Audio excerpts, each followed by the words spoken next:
Welcome to the Kottke Ride Home for Wednesday, November 11th, 2020. I'm Jackson Bird. A deep dive into why a statue of an 18th century feminist writer has caused a stir in England. A new YouTube show to watch made by Hungarian scientists called the Genius Dog Challenge. And Collins Dictionary's Word of the Year. Here are some of the cool things from the news today. A new statue of early feminist philosopher Mary Wollstonecraft has just been unveiled at the Newington Green Park in North London, and it's caused a bit of a stir.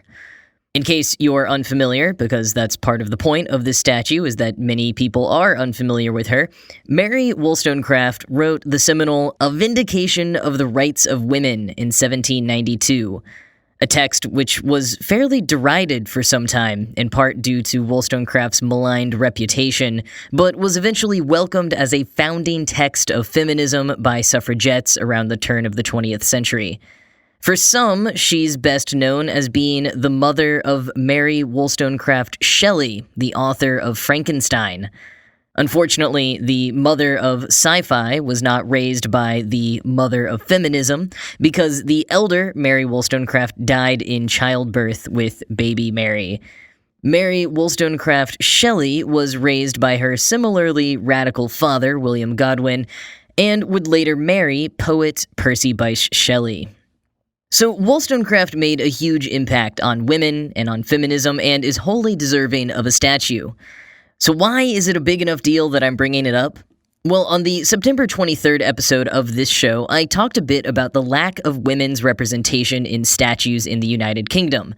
And it's not just a United Kingdom problem, by the way. Over the weekend, I went to see the new suffragette statue in Central Park, featuring Susan B. Anthony, Sojourner Truth, and Elizabeth Cady Stanton.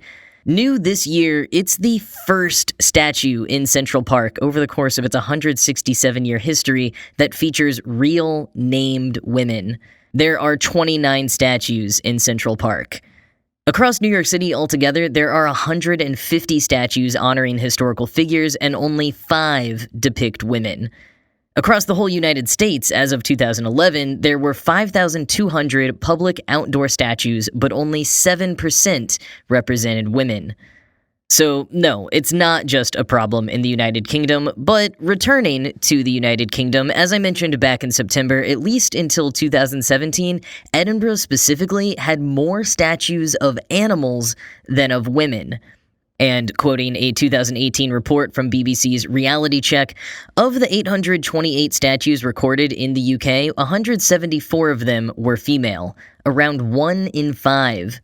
And looking at named women rather than nameless female figures whittles the figure down to 80.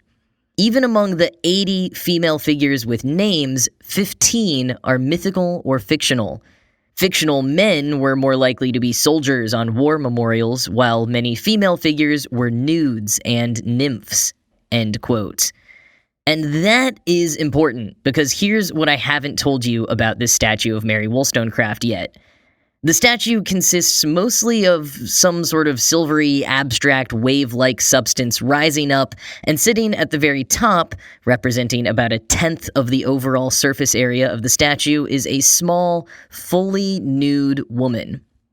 The sculptor, Maggie Hambling, an artist known for being a bit controversial, said this of the statue, quote, "The point is that she has to be naked because clothes define people. We all know that clothes are limiting, and she is every woman. As far as I know, she's more or less the shape we'd all like to be. Statues in historic costume look like they belong to history because of their clothes. It's crucial that she is now. The whole sculpture is called For Mary Wollstonecraft, and that's crucially important. It's not an idea of Mary Wollstonecraft naked. The sculpture is for now." End quote. Which, okay, but that does lead to a number of further concerns that lots of people have brought up. First, the campaign responsible for this statue was specifically called Mary on the Green. Their aim was to get a statue erected of Mary Wollstonecraft specifically. If that aim changed to be a generic feminist statue in her honor, okay, sure. But as several women on Twitter pointed out, the every woman trope is outdated, not least because it's difficult to visually represent a woman who can stand for all different types of women's bodies. And naturally, the body represented here is a fairly idealized and rare type of slender, toned body. Writer Mona Eltahawy said, quote, "Which female form is being celebrated by those statues? A cisgender woman's body that is considered attractive to a heterosexual male gaze. There's nothing wrong with nudity, but whose terms is it on and whose body does it celebrate is the question." End quote. And yes, as Eltahawy and others point out, burying it all is often a feminist tactic to push back against the sexualization of women's bodies, to empower oneself, etc. But that doesn't completely track when you're choosing to represent someone else as nude, instead of just choosing to be nude yourself. And, maybe if this were representing some more modern feminist who was particularly known for protesting in the buff, it would make sense, but not so much for an 18th century feminist with very different ideas about modesty, gender-related or not, and who, as far as we know, never wrote about empowerment through nudity, but did absolutely write about women's bodies as objects. She said in A Vindication on the Rights of Women, quote, "Taught from infancy that beauty is woman's scepter, the mind shapes itself to the body, and roaming around its gilt cage only seeks to adorn its prison." End quote. And I can just about see the argument, as supporters of the statue have said, that clothes are that prison Wollstonecraft was talking about, and therefore being portrayed as naked is a liberation. But many women pointed out that this statue, which is in a public park, not only depicts a largely unattainable ideal, but also plays into the objectification and sexualization of women's bodies that lead to women being harassed and assaulted in parks, just like the one in which the statue is displayed. Tracy King, who wrote about the gender disparity in British statues for The New Statesman in 2018, said on Twitter, quote, "Statues of named men get to be clothed because the focus is on their work and achievements. Meanwhile, women, walking or jogging through parks, experience high rates of sexual harassment because our bodies are considered public property." End quote. As King and others pointed out, none of the male historical figures represented for their achievements in statues are presented nude. Yes, there are some male mythical and classical statues that are nude, but not, Winston Churchill. Another design was considered for the statue, which showed Wollstonecraft fully clothed with a quill and a stack of books, surrounded by a semicircle platform with one of her quotes on it, which I could absolutely envision people sitting or standing on as they posed for photos with her. And no, it wasn't the most intriguing artistically. It actually reminds me a lot of the suffragette statue in Central Park. And it was designed by a man, which apparently the Mary on the Green campaign got a lot of pushback about. They were pressured to choose the woman sculptor instead, simply on the basis of the sculptor's gender. And I think that's an important complication of this story that we can't ignore. Now, beyond the perhaps unfair pressure they faced, they did specifically say that they were trying to do something in contrast to the stuffy pedestals of many men's statues. This design is undeniably more artistic, and the campaign believes it will stand the test of time. The campaign, Mary on the Green, had been organizing and fundraising for 10 years to make this statue a reality, so it's a real bummer that the final product wasn't quite what it seems like the general public wanted to see. But, maybe they can use their newfound notoriety to keep pushing for more statues of women. Because that's the biggest takeaway, in my opinion. Maybe none of this would seem so bad if there were simply more statues of historical women to choose from, so a controversial choice like this wouldn't feel like such a big deal.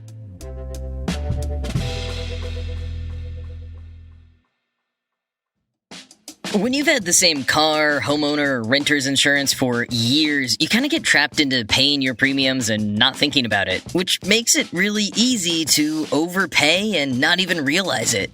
I've had renters and property insurance for about 8 years now, and it just auto-pays every month, so I kind of forget about it. If you're in the same boat, you may be overpaying for your car or homeowner's insurance. See about getting a lower rate for the exact same coverage you already have thanks to Gabi. Gabi takes the pain out of shopping for insurance by giving you an apples-to-apples comparison of your current coverage with 40 of the top insurance providers, like Progressive, Nationwide, and Travelers. Just link your current insurance account, and in minutes you'll be able to see quotes for the exact same coverage you currently have. And that is exactly what I did. I never really shopped around before going with the same insurance company I grew up with, so I was pretty surprised when I logged in with my current provider through Gabi and saw 3 other quotes that could save me on average $100 a year on my renter's insurance. It was a seamless process that I always put off before because it seemed like a monumental task, but Gabi made it super easy. Gabi customers save $825 per year on average. And if they can't find you savings like they did for me, they'll let you know so you can relax knowing that you have the best rate out there already. And they'll never sell your info, so no annoying spam or robocalls or anything like that. It's totally free to check your rate and there's no obligation, so take a few minutes right now and stop overpaying on your car and home insurance. Go to Gabi.com/Kotke. That's GABI.com/Kotke. Gabi.com/Kotke. I've got a viewing recommendation for you, one which started today and is recurring every day through the 16th. It's called the Genius Dog Challenge. It's really more of a science experiment than a contest, but basically a team of Hungarian scientists are pitting 6 of the world's smartest dogs against each other on their ability to learn the names of objects, and they are live streaming the whole thing. The contest builds on years of research, which they hope to expand on, and in addition to just wanting to brighten people's days during the pandemic, the team has specifically chosen to live stream it in hopes of spreading the word to help them find more dogs to study in the future. They have an application form on their site where you can submit your own dog for study if your dog knows the name of at least 10 distinct objects or toys. Now, that won't submit your dog for the current live-streamed contest, however, just for future studies done by the team. The 6 dogs for the current contest have already been chosen, and you can see photos and profile information about each one on the Genius Dog Challenge website so that you can pick your favorite and root for them as you watch the live streams. The one this afternoon was just 15 minutes long, so I imagine that's about how long each one will be, and while it is pretty fun to watch, a bunch of dogs and their owners play with toys, remember that it's a scientific study first and foremost, so don't go into it expecting a well-polished, highly suspenseful network TV kind of competition. Although interestingly, they do have one serious sponsor, dog food company Purina. The leading force behind the project and research is Claudia Fugaza, a canine behavior researcher from Budapest.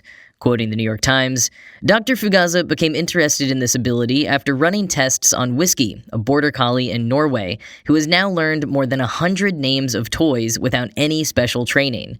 Whiskey will be part of the challenge, as well as dogs from Spain, Brazil, Hungary, Florida, and the Netherlands. They're all border collies, although Dr. Fugaza says other breeds are capable of similar accomplishments. Still, most dogs can't accomplish such feats, even with extensive training, she said, and her scientific interest is in studying more dogs to attempt to understand the nature of this ability.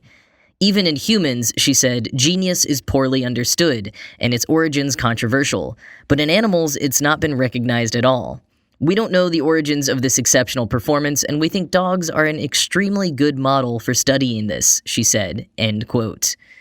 So, an interesting study to learn a little bit more about the nature of genius, both in humans and in animals, and mostly just a bit of fun to tune into if you need some fun distractions over the next week.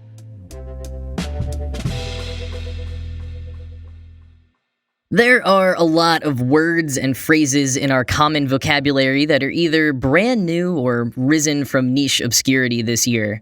Social distancing, N95, coronavirus, essential worker, Zoom party. The other day I was thinking about young kids learning the word for the first time will associate quarantine with when you stay home from school and watch a lot of YouTube videos, but still get to go to the park and grocery store on occasion. Whereas I first learned the word in a Margaret Peterson Haydix novel in which no one was allowed in or out of a cabin occupied by a villager who had caught diphtheria. So even words we've been familiar with have slightly different meanings in some contexts now. But of all of those various contenders, Collins Dictionary has decided that their word of the year 2020 is lockdown. Lockdown is defined in Collins Dictionary as a noun meaning, quote, the imposition of stringent restrictions on travel, social interaction, and access to public spaces, end quote. Lockdown beat out 9 other contenders that make up the dictionary's top 10 words of the year, according to Collins, which, by the way, is a British dictionary, so bear that in mind as I read these out. The other top words are coronavirus, key worker, BLM, as short for Black Lives Matter, furlough, self-isolate, social distancing, Megxit, TikToker, and mukbang. Megxit, by the way, was what people called when Prince Harry and Meghan Markle withdrew from royal duties, a play on Brexit. And a mukbang is a video of someone eating a huge amount of food. For example, you could say, to distract myself from the coronavirus while self-isolating, I watched my favorite TikTokers do a mukbang. Collins said they ultimately chose lockdown for the number 1 spot because, quote, it is a unifying experience for billions of people across the world who have had collectively to play their part in combating the spread of COVID-19, end quote. They say they measured over 250,000 uses of the word lockdown this year compared to just 4,000 in 2019. So that's one dictionary in with their word of the year. I'll be curious to see which word the other dictionaries choose as their word of the year.